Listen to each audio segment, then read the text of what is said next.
Hey, welcome to the Weekly Wave. Today's video is going to be a little different. There's no plan, no script, no nothing. Just me recording. That's it. You can all read the title. This is exactly how I graduated from a top accredited private university with a bachelor's degree with $0 of debt. And I know my situation might be different than yours, and I may be a little more fortunate in different places, but at the same time, I needed to sacrifice, show discipline, and accountability at a younger age, and that's something I'm proud of. So I just wanted to share a step-by-step blueprint, story of my life, so to speak, that enabled me to do it and get through. So this story starts all the way back in high school for me. There was one thing I loved, one thing I wanted to do every single day for the rest of my life, and that was play basketball. I'm pretty tall, and I'm pretty gifted at the sport. I was pretty decent. I was on the varsity team as a freshman, and I was all around a pretty decent basketball player. Nothing to write home about, but I had some skill. Luckily for me, I also was pretty gifted academically as well. I never really had to put too much time into school, never really had to focus much. As long as I heard what the teacher was saying, I understood it. And overall, I did pretty well. Held a decent GPA. Now, this all leads into my first job. I was 14 years old. That's the state of employment here, the law for employment here in New York. I worked at a little bagel store, little deli, right around the corner from my house, starting at $9 an hour. Working weekends, holidays, during the summer, just whenever I could. And it wasn't much. It was $150, $200 a week, if that. But it taught me a lot more of the intangibles. It taught me discipline. It taught me work ethic. And it taught me how to punch the clock every day and not complain and do what I had to do to make a paycheck. At this point, I was saving about 90% of what I made, and it was really only in a savings account. I didn't really have any other investments. Again, I was 14 years old. I wasn't taught any of the investing things from my parents. I mainly just saved and saved and saved. And I worked this job all the way up until I was about 16 years old, which I purchased my first car. It was a 2004 Honda Civic. Nothing crazy. I bought it from a woman and her husband who were having a family and having a kid and wanted a bigger car. It was well maintained and did what it had to do, got me from point A to point B. She originally was asking $1,000 for this car, and me being as frugal as I am, chewed her down to $900 because the AC didn't work. But again, I was very fortunate. It fell into my lap at the right time. We were looking on Facebook Marketplace and we found that. In New York, there's a law saying that if you're, I think it's between the ages of 16 to 18 or 17 or whatever the age is, you can't be on the road past 9 o'clock unless you're traveling to and from work. Me being me, found a loophole, and I got a second job at a pizza place, funnily enough, right around the corner from my house, delivering. It was $5 an hour plus tips. I worked weeknights out of the sports season. On weekends, I'd go from the bagel store to the pizza place. I'd work a double shift, and I did the same things on holidays and during the summer. Overall, it was a great gig. It was fast cash. It paid very well, actually, and I live in a decent area where tipping is very encouraged. So when I was about 17, I quit the bagel store to work more hours at the pizza place. And COVID hit around my junior year. At that time, I not got laid off from the pizza place, but I wasn't working there, so I went back to the bagel store. I swallowed my pride. And I worked there because I was considered a essential worker at the time. Then I slowly got more hours at the pizza place as time went on, and I worked both again until the end of high school. Again, saving everything I made. Now, on my 18th birthday in my senior year, I opened a Roth IRA, an individual account, and I think that was it. Oh, and I got my first credit card. Those were the three things I did when I turned 18. My credit card, I spent maybe $10 on every month just to build a credit score. I invested $525 in my Roth IRA every month to max it out by the end of the year. and whatever extra I had left over, I'd invest in my individual, and also made some room to save for college. Going into my freshman year, I actually have the statistics in front of me right now. I had about $25,000 saved for school. That's a lot for a kid like me, but at the same time, not a lot in the eyes of a private accredited university that I was going to go to. I chose academics over basketball. I had a really big decision, and the school that I actually ended up going to gave me a pretty large scholarship for academics. It was a in-state school, so I lived at home, which was really nice. It saved me a lot of money with dorming. But again, I made the commitment that I was going to go to this school, and it was going to work out to about $15,000 to $20,000 per year after my scholarship. That's what I'd be responsible for. And for this university, that is cheap. So I took it.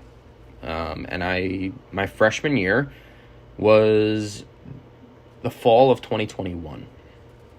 Now, again, I wasn't, at this point, I had offers to go to play D3 and D2 for basketball, but I turned those down for academics. I still wasn't ready to let basketball go. So I became a men's student basketball manager and practice player at this top accredited university. Now, this university is high D1.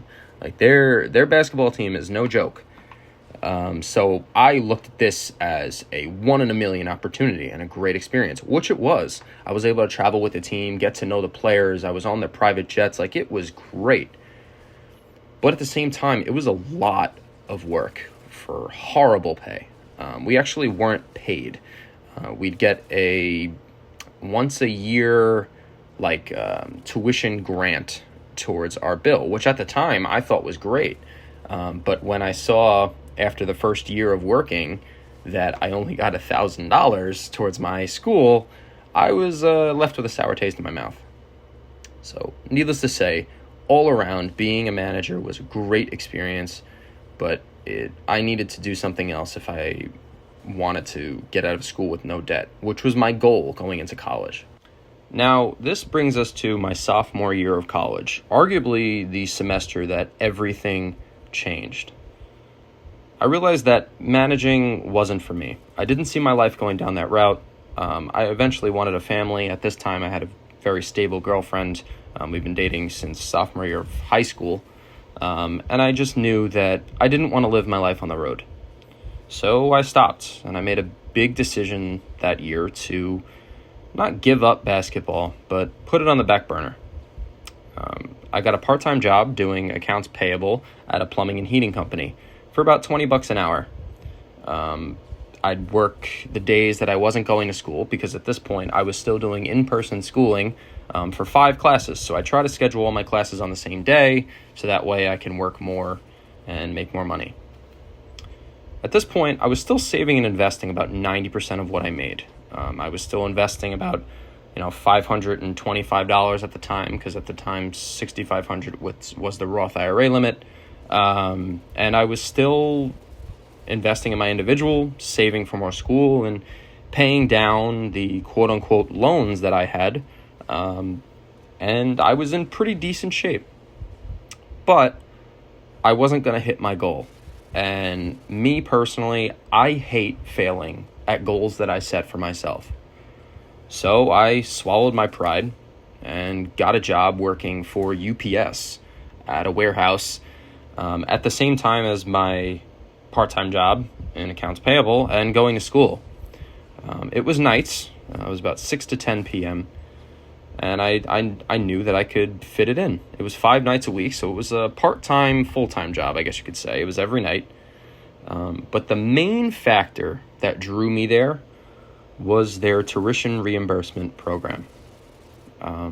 So if you are a employee in good standing, a lot of other companies do this, you get a specific amount towards a accredited university. You have to provide transcripts, receipts, grade, like everything, how much you paid, expenses for books. Like, you have to give them as much information as possible to prove that you were employed during the time of you going to school and everything. But if you were able to jump through the many difficult hoops that they give you, you get a specific amount every year. And I worked there all the way up into my senior year. So I was able to not max out, pretty closely max out their tuition reimbursement program, which was another $15,000 to $20,000, which really helped. There was another big hurdle while working at UPS, though. One of my classes I had to do during, I think it was like during the day or during the nighttime of my normal shift. So I actually had to switch. I had to work I think it was the 4 a.m. to 9 a.m. shift. At this time, I was working 6 to 10, but I knew that there was no way around these classes to graduate. So I had to switch shifts. And all of my classes were from 7 to 10 p.m. I'd stay up all night and go to work from 4 to 8 in a.m., and then I'd sleep during the day. This was not sustainable. This was not a good time in my life. My relationships struggled, not just with family, but with my girlfriend as well. Just in general, this was not a good time. I don't recommend anyone do this, but I wanted to hit my goal, and I knew I had to do it. And I knew that if I left my job and I didn't get that tuition reimbursement check, I would come out of school with debt. And at this time, I also picked up a job at the original bagel store that I left when I first started at 14. That bagel store, and I'd worked there when I didn't have classes some days, just for some extra pocket money. Now, this is where my life kind of has a gray area, and it really wasn't a fun time. But I did what I had to do, and like I said, my relationship struggled, my grades suffered, but I got through, and with a high enough GPA to keep my scholarship. Now, this tough part of my life, this struggle built character. And listen, I try not to spread faith much on my channel, but I guess God was looking out for me here. I shot an application in to a Fortune 300 company, and I didn't expect anything of it, but I heard back, and I went through all their interview process, and it took about 6 months, but I finally got a job offer. I got a full-time job with salary, benefits, everything, right before I finished college. Very lucky. Very lucky. And this was the job that paid for the remainder of my school. During this whole portion, I also took time to invest in my Roth IRA and my individual account. But I was living at home, barely have any expenses, and I was able to collect a pretty decent salary and be well off in that sense. Needless to say, I did pay off everything I owed, and I was debt-free walking across the stage at graduation.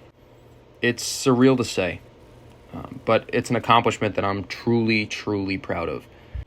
Now, there's really almost so much detail I can go into with my personal life because I don't really like speaking on it, or just financially or anything like that. It's a little difficult, and I know this story might have been a little hard to follow, but this is how I did it. That's how I made it. It was a lot of sacrifices. I sacrificed Christmas gifts for money for school. I sacrificed spending time with my friends, my family, my now fiance, but girlfriend at the time.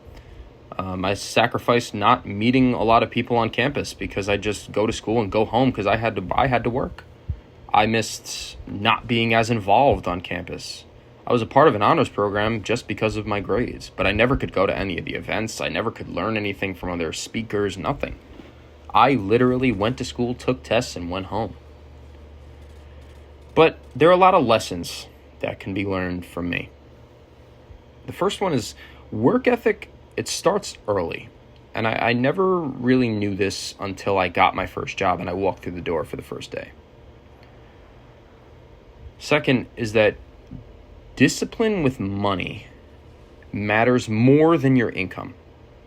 So, like I said, I saved about 80 to 90% of my earnings as a teenager. And at the time, it showed delayed gratification. And I still, to this day, invest my money and save my money how I have to. And those savings enabled my first major purchase, like a car, and later paid for my school. Third is that adaptability really keeps you moving forward. Various times in my career, I switched jobs based on the hours, based on the money, everything. But I also wasn't afraid to go back, to not burn my bridge when I left, and to keep that, I guess, relationship alive. And I wasn't afraid. I swallowed my pride. I went back. I didn't care, because I knew at the end of the day, I had a goal, and I wanted to make it a reality. I wanted to do it. One last thing, well, two things mainly. Sacrifice is often the price of long-term success. Now, you always hear everyone say, oh, like you need to sacrifice everything and da-da. No, you can still live. But in my working career, I missed holidays. I worked on Christmas. I worked on Thanksgiving. I worked these holidays. I missed out on events on campus. I couldn't tell you the last time I actually went to a university-sanctioned event. I couldn't tell you. I don't think I ever did. The only thing I went to was freshman orientation, which you had to go to. And I missed out on a lot of social time. I didn't party. I didn't go to bars. Nothing. I went to school and worked. And it sounds boring. It sounds crappy. And you know what it is. But at the same time, like I said, I had a goal. And I wasn't about to fail myself. And the last one. You don't need to hit the lotto. You just need to stay consistent. Consistency over time compounds results. So I worked steadily all through high school and college. I didn't make excuses saying, oh, the workload's getting too much. Oh, I can't do it. Oh, I have a game this day. I went to a football game and then went to work afterwards. Like, I did what I had to do. I didn't make excuses for myself. I just kept working. Now, again, those jobs snowballed into eventually getting a full-time salaried position, and where I am to this very day. And I can't complain. It is a great job. I have great people around me, and this is a start of a career, which is a lot more important than just having a job. Now, again, like I said previous, I know this might have been a little hard to follow, but I needed to not vent, but I wanted to share my story, because I know everyone is going through their tough times in life. I know everyone has their trials and tribulations. I know everyone has their struggles. Everyone has their successes. But I did something that I'm proud of, and I want to put it out there. And I want to show and inspire younger people who might, funnily enough, be in the same spot as me, that there is light at the end of the tunnel. It is possible. You can do it. You just got to stay consistent, and you got to be willing to sacrifice, because I'm telling you now, this path is not easy. It's not. And yes, do I wish that I was born into a better circumstance or taught more at a younger age? Absolutely. Everyone would say that, no matter what position they're in. But again, I want to give hope, and I want to inspire younger people who are paying their own way, doing their own thing, building themselves brick by brick, that it is possible. You can do it. And don't be afraid to swallow your pride. Don't be afraid to, nothing is below you. Just go in, punch the clock every day, and stay consistent. Thank you guys so much for listening.